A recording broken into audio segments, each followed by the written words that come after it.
Semi-critical dental instruments can be cleaned and disinfected in an ultrasonic bath. The instruments should never be placed in a perforated basket during manual reprocessing because they might rub against each other inside the basket, which leads to premature wear. There is also a risk of the instruments falling out of the basket.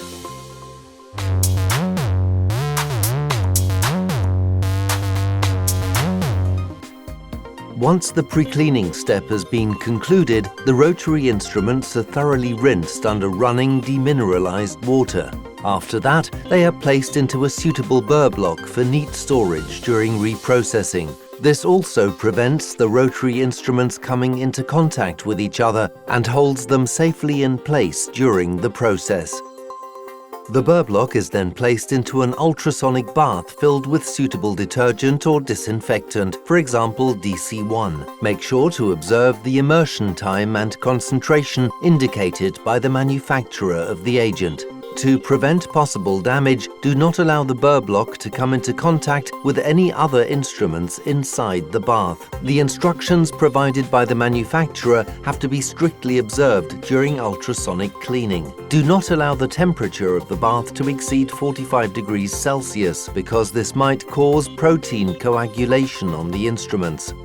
After completion of the cycle, the burr block is removed from the ultrasonic bath and rinsed. The instruments are then dried with compressed air. This is followed by a visual inspection with magnifying glasses. Worn instruments have to be discarded. After manual processing, semi-critical instruments have to go through an additional sterilization cycle. To this end, the instruments are sealed in sterilization film. Make sure to adhere to the instructions provided by the manufacturer of the sterilization film, especially regarding the weld seams. The instruments are then sterilized. Check if the sterilization has been completed successfully and document the results. That's how you do it. The instruments should be placed in a burr block during manual reprocessing. Ensure correct temperature of the ultrasonic bath do not exceed 45 degrees Celsius. The instruments have to be sterilized after completion of manual reprocessing.